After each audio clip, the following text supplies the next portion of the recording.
कभी कभी कुछ चीजें जो हमारे लिए बिल्कुल आम और बेकार सी होती है, दूसरों के लिए वही जान से ज्यादा अजीज होती है। ऐसे ही एक चीज का अंदाजा मुझे उस वक्त हुआ जब मैं खुद सऊदी अरब गई और अरब औरतों को खुद ये करते अपनी आंखों से देखा। मेरे तो होश उड़ गए। मेरा नाम हीना है। मेरी शादी एक ऐसे इंसान से हुई थी जो सऊदी अरब में सालों से नौकरी कर रहा था और शादी के लिए वह कुछ दिनों के लिए आया हुआ था। यह रिश्ता एक जानने वाली ने करवाया था और मेरा पति मेरे लिए बिल्कुल अनजान था। मेरी शादी को हफ्ता भी नहीं गुजरा था और मेरे शौहर ने मुझे उसका सामान पैक करने को बोल दिया क्योंकि उसकी वापसी का वक्त आ गया था। उसे वापस सऊदी अरब जाना था और यह सुनकर मैं रोने लगी। अभी तो हमारी शादी को हफ्ता भी नहीं गुजरा था और जैन वापस जाने की बात कर रहे हैं। मैंने अपने पति जैन से कहा कि मैं उसके बगैर अकेले कैसे रहूंगी। हमने तो एक दूसरे को ठीक तरह से जाना भी नहीं था। मैं अपनी जिंदगी अपने पति के साथ ही गुजारना चाहती हूँ। और मेरी बात सुनकर वह कहने लगी कि मजबूरी है मेरी, वहाँ नौकरी है और मैं ज्यादा अरसा यहाँ नहीं रुक सकता वरना मेरी नौकरी खतरे में पड़ जाएगी।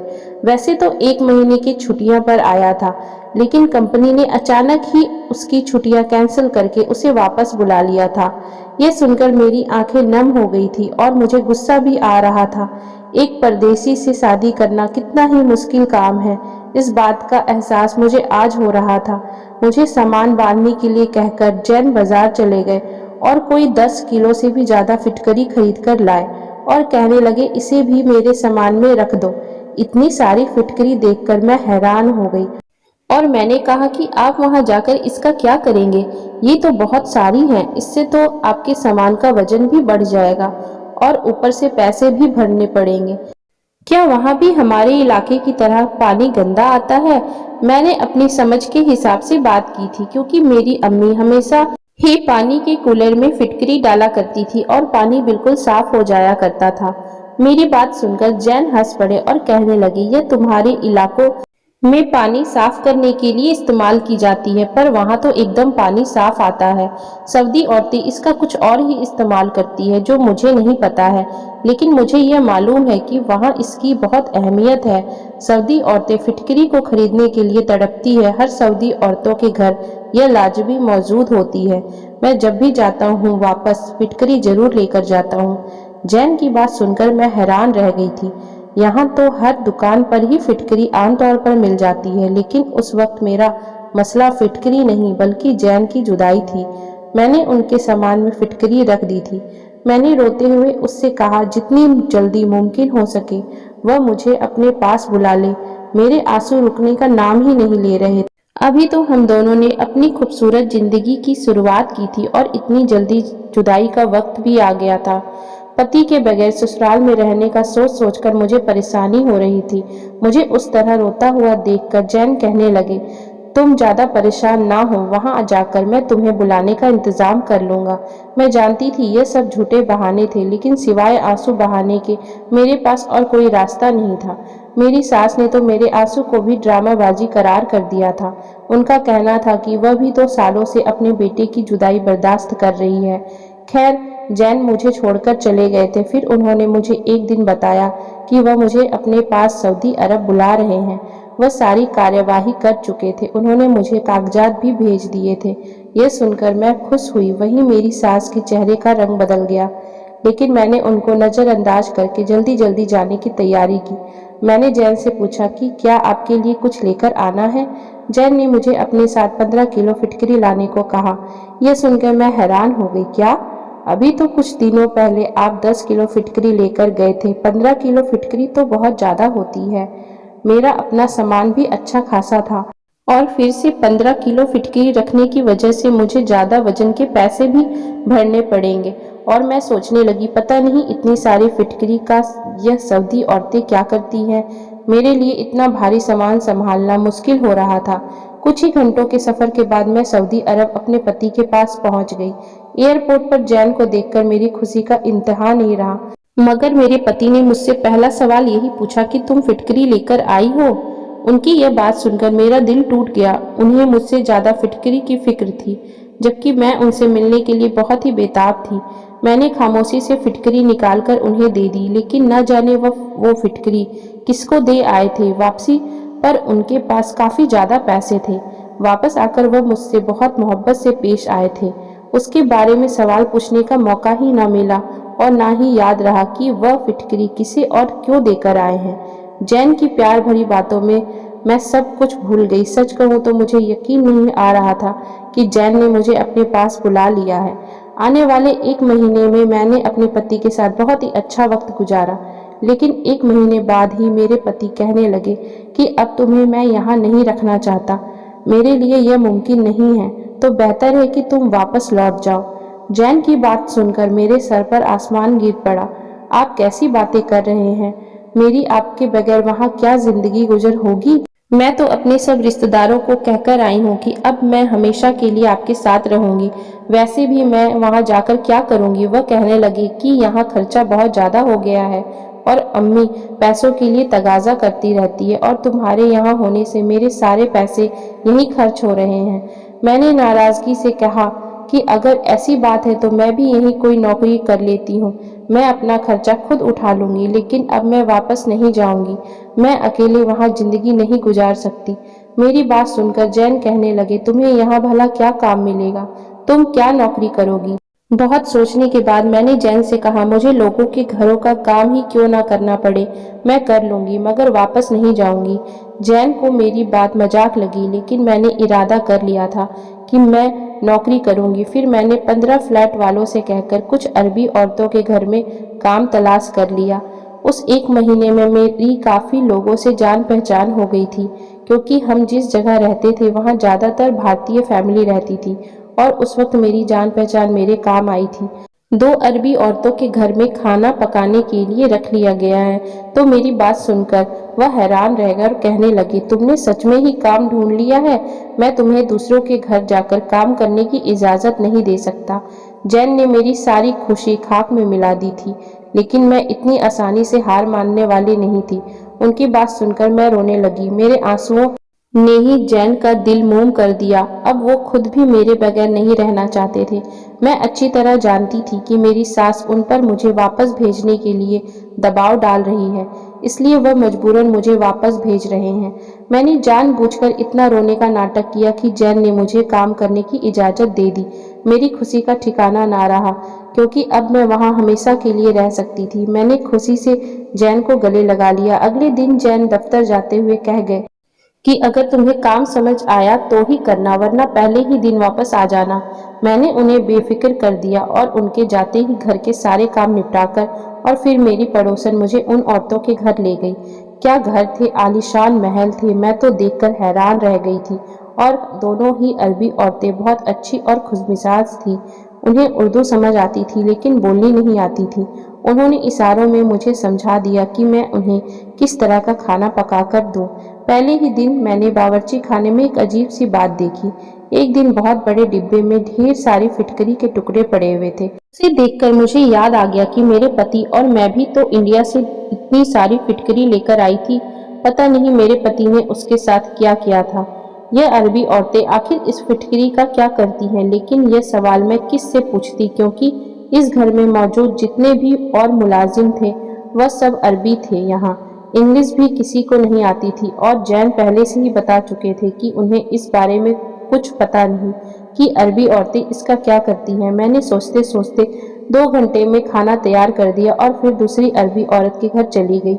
वहां भी मैंने बिल्कुल यही चीज देखी। उसके बावर्ची खाने में तो पहले वाली से भी ज्यादा फिटकरी थी।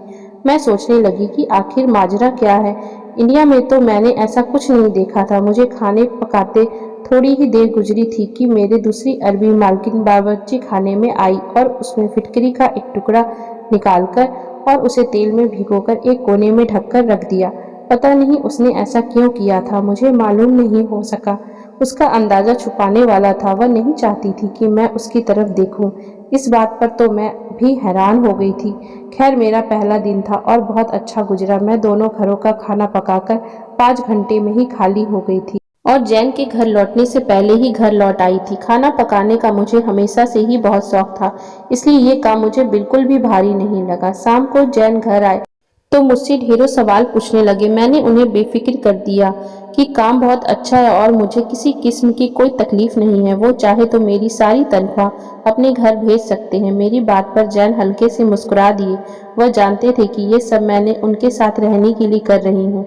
अब तक मेरी सोच पर यही तलवार लटकी हुई थी कि जैन मुझे वापस भिजवा देंगे। तभी मुझे अपने साथ एक बड़े मॉल में लेके गए। उस रंगीन दुनिया में पहुंचकर मैं बहुत खुश हो गई। मॉल में बड़ी बड़ी सोने की चीजें थी और यहाँ तो हर औरत ही ढेर सारा सोना पहने हुई थी। मैंने कभी भी किसी औरत को खुलेआम इतना सोना पहने नहीं देखा था। आज पहली बार मैं ये सब देख रही थी। तभी जैन ने मुझे कुछ खरीदारी करवाई और फिर जैन का एक ऑफिस का दोस्त मिल गया। उसके साथ उसकी बीवी भी थी। उन लोगों ने बहुत ही खुशी से हमसे बातें की और जब उन्हें पता चला कि मैं शादी के बाद इंडिया से यहाँ आई हुई हूँ तो उन्होंने हम दोनों को अपने घर अगले दिन रात के खाने पर दावत पर बुलाया। उन लोगों की बहुत जिद करने पर जैन ने दावत के लिए हाँ कर दी। मैं इस दावत के लिए बहुत एक्साइटेड थी क्योंकि पहली बार यहाँ आकर किसी के घर पर दावत पर जा रही थी। अगले दिन मेरे दोनों अरबी औरतों के घर खाना पकाया और वापस आते ही जल्दी जल्दी तैयार हो गई। जैन कहकर गए थे कि वह जल्दी काम से लौट आएंगे। जैन के आते ही हम दोनों एक दूसरे के साथ उनके दोस्त के घर चले गए। उनके दोस्त और उसकी बीवी ने बहुत ही खुशी से हमारा स्वागत किया। उनका एक छोटा सा प्यारा सा बेटा भी था जिसे देखकर ही मुझे उस पर प्यार आ गया था। जैन की दोस्त की बीवी का नाम सलमा था। वह बावर्ची खाने में खाने की तैयारी कर रही थी। मैं भी उसके पास जाकर खड़ी हो गई। मुझे देखकर वह मुस्कुराकर कहने लगी कि भाभी आप बैठ जाएं, मैं बस खाना तैयार करके आती हूँ। मैंने उसकी बात को नज़रअंदाज करते हुए उसकी मदद करनी शुरू कर दी, लेकिन उस वक्त मेरी नज़र एक कोने में रखी हुई फिटकरी की थाली पर पड़ गई। एक दफ़ा फिर मेरे दिल में ये सवाल उठ गया, आखिर ये अरबी औरतें इस फिटकरी का करती क्या है। मैंने सोचा कि मैं इस फिटकरी का राज सलमा से पूछती हूँ, मगर सलमा से पूछने में थोड़ी झिझक सी महसूस हो रही थी क्योंकि मेरी अरबी मालकिन ने छुपाने वाले अंदाज में फिटकरी को तेल में डालकर रखा था। पता नहीं उसके पीछे कौन सी बात हो सकती थी। उसका ध्यान खाना पकाने की तरफ था। मुझसे रहा नहीं गया तो मैंने पूछ लिया कि यह फिटकरी यहाँ क्यों रखी हुई है और इतनी सारी फिटकरी का क्या करोगी। उनका मेरी बात सुनकर चेहरे का रंग बदल गया और जल्दी से फिटकरी की थाली उठाकर कबट में रख दी। उसका अंदाजा बहुत ही अजीब था। मेरी बात का जवाब देने के बजाय वह खाना लगाने लगी और मैं खामोश हो गई क्योंकि दोबारा पूछना मुझे अच्छा नहीं लगा। सलमा ने बहुत ही मज़ेदार खाना पकाया था। दावत बहुत अच्छी रही थी। हम उन लोगों से इजाज़त लेकर वापस घर लौट आए थे, लेकिन सारे रास्ते मेरे दिमाग में फिटकरी ही चलती रही थी। जैन ने मेरा गुमसुम सा अंदाज देखा तो पूछने लगे, तुम्हें क्या हुआ है। मैंने जैन को सारी बातें बता दी कि किस तरह मैंने दोनों अरबी मालकिन औरतों के घर में फिटकरी के बड़े बड़े डब्बे देखे और आज सलमान के बावर्ची खाने में भी बहुत सारी फिटकरी मौजूद थी। आखिर ये अरबी औरतें इनका करती क्या है। मेरी बात सुनकर जैन हंस पड़े और कहने लगे, तुम औरतें तो छोटी छोटी बातों पर उलझ जाती हो। चलो मैं ही पता करके बताऊंगा कि इसके पीछे क्या राज है। सऊदी अरब आकर मैं पूरी तरह सेट हो गई थी। अब मुझे इंडिया वापस जाने की फिक्र नहीं रही थी। मेरा काम बहुत अच्छा चल रहा था। दोनों अरबी मालकिन मेरा ख्याल रखती थी। कुछ दिन गुजर गए और फिर एक दिन मेरे पति दफ्तर से लौटे और मेरा हाथ पकड़कर बैठ गए और कहने लगे, आज मैं तुम्हारी परेशानी खत्म कर देता हूँ और तुम्हें फिटकरी का राज बताता हूँ। लेकिन अरबी औरतें ये नहीं चाहती कि यह राज कभी किसी को पता चले और वह इसे अपने तक महफूज रखना चाहती हैं। इसलिए सलमा भाभी ने तुम्हें इस बारे में कुछ नहीं बताया था। जैन कहने लगे कि हर इलाके के अपने रस्म रिवाज होते हैं। तुम भी जब से यहाँ आई हो तुमने बहुत सारी चीजें ऐसी देखी है जो इंडिया में नहीं होती और जो चीजें इंडिया में होती है वह यहाँ नहीं होते। इस तरह जो फिटकरी का इस्तेमाल इंडिया में किया जाता है वो बिल्कुल अलग ही है, जबकि अरबी औरतें उससे बिल्कुल अलग किस्म का फायदा हासिल करती हैं। मैं आज तक फिटकरी का ऐसा इस्तेमाल नहीं सुना था। हैरानी से जैन से पूछा कि आप सच कह रहे हो क्या। जैन कहने लगे, हाँ बिल्कुल यह बात सच है। मैं अपने एक अरबी दोस्त से पूछकर आया हूँ और उसने मुझे ये सारी बातें बताई। मेरा अरबी दोस्त वही है जिसे मैं इंडिया से फिटकरी लाकर महंगे दामों में बेचता हूँ।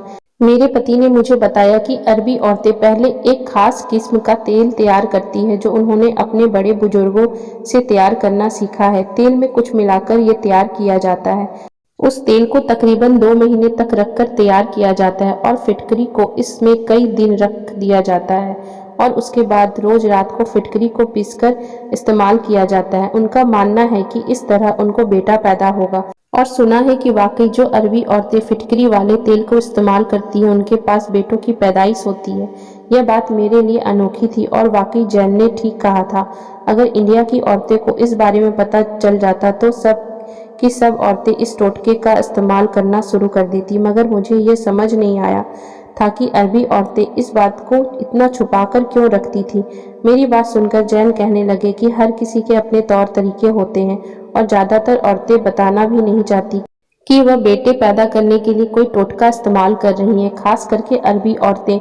जैन की बातें सुनकर मैंने अफसोस भरे लहजे में कहा कि मेरे पास तो अब फिटकरी नहीं है और ना ही मुझे तेल बनाने का तरीका आता है। मेरी बात सुनकर जैन हंस पड़े और कहने लगे, मुझे बस औलाद की ख्वाहिश है, चाहे वह बेटा हो या बेटी, इस बात से फर्क नहीं पड़ता। जैन की सोच जानकर मुझे बहुत ही खुशी का एहसास हुआ था कि दूसरे मर्दों की तरह उन्हें औलाद में बेटे की ख्वाहिश का इजहार नहीं किया था। मैं अभी तक दोनों घरों में काम कर रही थी और कुछ ही दिनों में मेरी दोनों मालकिन प्रेग्नेंट हो गई। मैं अपने तौर पर खुद से उनका ख्याल रख रही थी और हैरत की बात यह थी कि मेरी दोनों मालकिन के बेटे हुए थे। शायद उनका बनाया हुआ तेल वाकई काम का था। कुछ ही दिनों में ऊपर वाले ने मुझे भी खुशखबरी दे दी, लेकिन मैंने ऐसा कोई तेल इस्तेमाल नहीं किया था, फिर भी मुझे बेटा दे दिया। बेटा या बेटी ये सब ऊपर वाले के हाथ में ही है, लेकिन हम इंसान अपने तौर तरीके करने की कोशिश करते हैं और अरबी औरतें भी ऐसे ही एक तरीका इस्तेमाल कर रही थी। तो दोस्तों, अगर आपको हमारी ये कहानी अच्छी लगी हो तो कृपया आप हमारे चैनल को लाइक, शेयर एंड सब्सक्राइब जरूर करें, जिससे हम आपके लिए और भी अच्छी अच्छी कहानियां लाते रहें। Thank you for watching.